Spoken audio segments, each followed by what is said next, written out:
Bonjour à tous, bienvenue pour une nouvelle vidéo. On est parti pour parler aujourd'hui de 5 joueurs décevants NBA cette saison. Et ça va juste être une liste de joueurs, ça va pas être un classement, il n'y a pas d'ordre. Et on va commencer tout de suite, let's go. On commence avec le premier joueur, et pour cette première sélection, c'est même pas un seul joueur. Là en ce moment, c'est les soldes.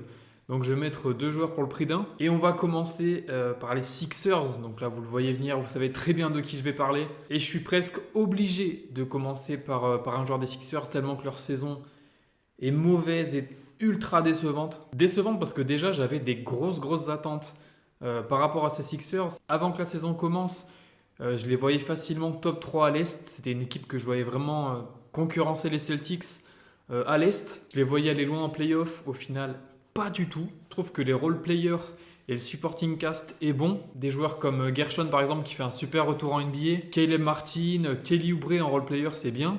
Ils avaient même un rookie qui était super intéressant, qui malheureusement pour eux s'est blessé pour la saison, Jared McCain, un des meilleurs rookies du début de saison. Mais le gros problème, on sait tout ce que c'est le Big Three, et surtout deux joueurs, hein. Bien sûr Paul George et Embiid.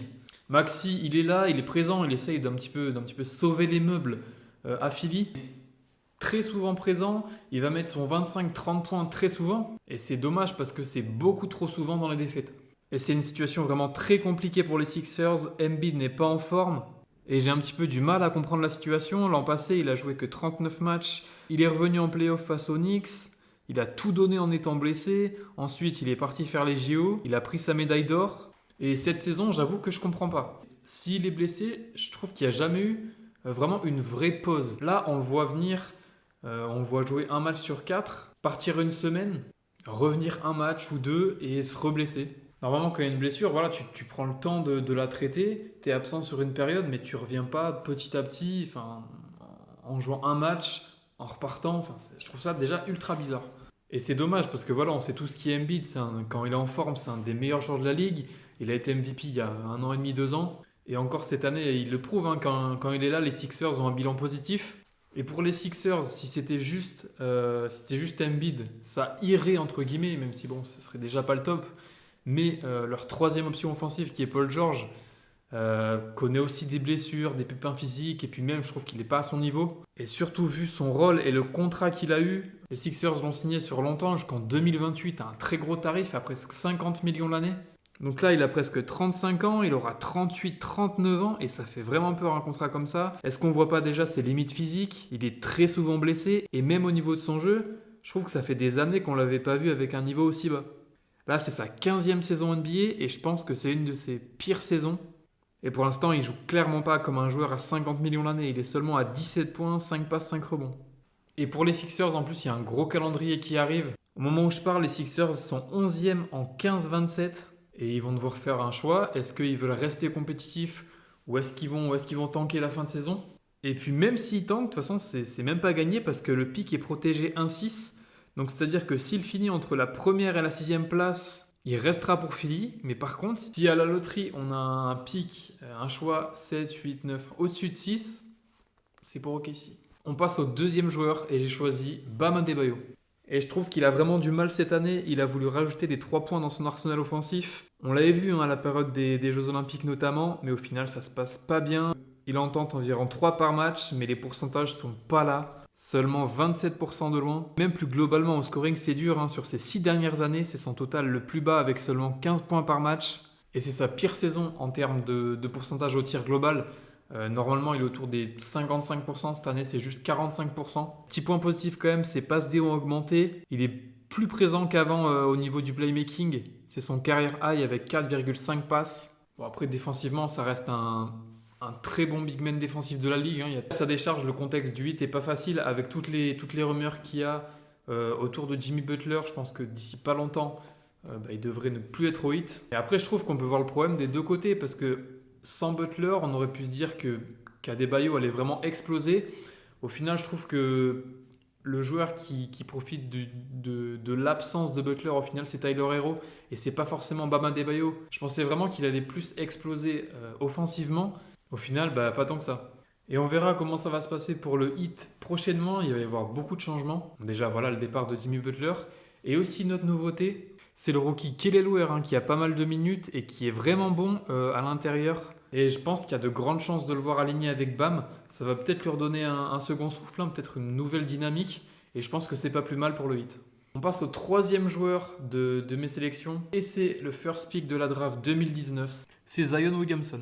Et c'est pas la première fois hein, qu'il nous déçoit dans sa carrière. Depuis qu'il a été drafté, il est là environ une saison sur deux. La première saison, il avait 24 matchs, la deuxième 61, la troisième 29 et la quatrième 70. Et cette année, pour l'instant, c'est que 10 matchs. Et c'est dommage parce que c'est un joueur, quand il joue et qu'il est en forme, il est clairement au niveau All-Star. Ah là, il a déjà été 2 fois en 2021 et en 2023. L'an passé, il avait fait une bonne saison en étant présent avec des bonnes prestations. Il tournait à 23 points, 6 rebonds, 5 passes, 1 bloc, une interception, presque 60% au tir. Malheureusement, on s'en rappelle, il s'était blessé au play-in face aux Lakers. Et il n'avait pas pu jouer les playoffs. Et ouais, cette année, je l'attendais vraiment fort avec la saison qu'il nous a fait l'année dernière.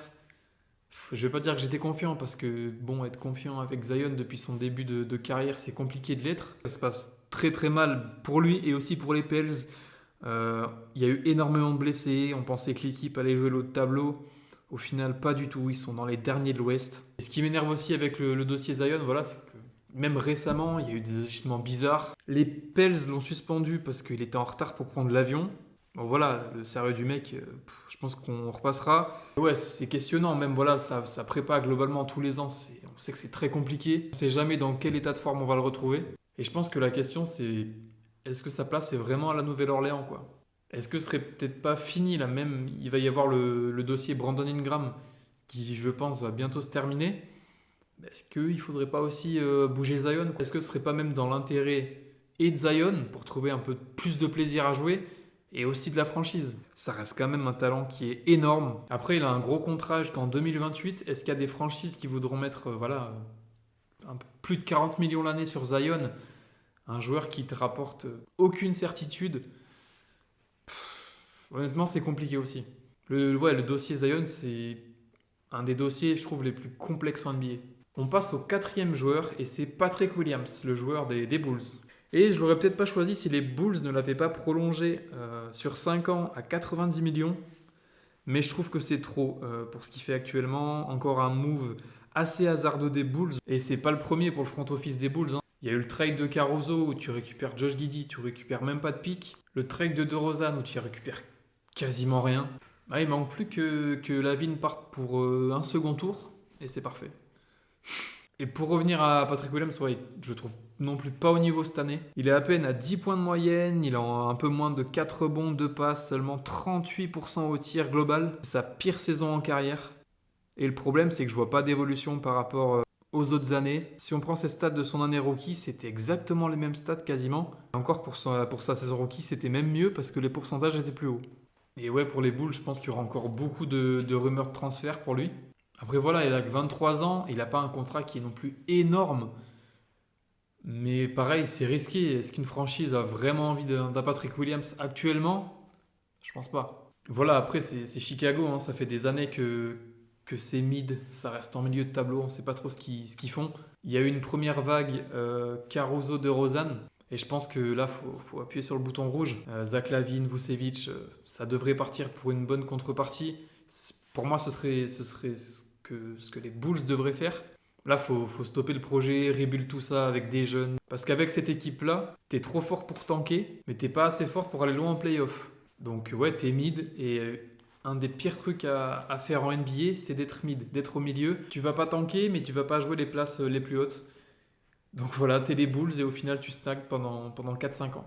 On passe au dernier joueur de la vidéo et j'ai choisi Podziemski, le joueur des Warriors.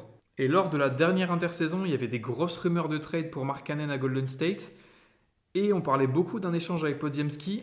Et pour les Warriors, c'était un nom catégorique. Le rookie de l'époque était vraiment dans les plans de Steve Kerr et des Warriors. Ça voulait vraiment pas le bouger. Et il était vraiment vu comme intouchable. Et il était censé représenter le futur de la franchise. Quand il était sur le terrain, c'était vraiment très prometteur. On avait un joueur très polyvalent. Voilà, un espèce de combo guard. Il pouvait jouer poste 1, poste 2, meneur ou arrière.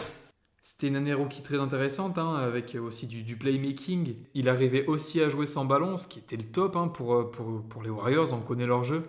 Il y avait un côté hustle que les fans des Warriors ont vraiment dû kiffer. Le hustle, la défense, même s'il n'est pas grand, il se jetait partout. Et l'an passé, il y avait vraiment tout pour que ça clique aux Warriors. Sauf que le problème, c'est que cette année, c'est beaucoup moins bien. Et ça se voit sur ses stats. Il n'y a aucune stat meilleure cette année que l'année dernière.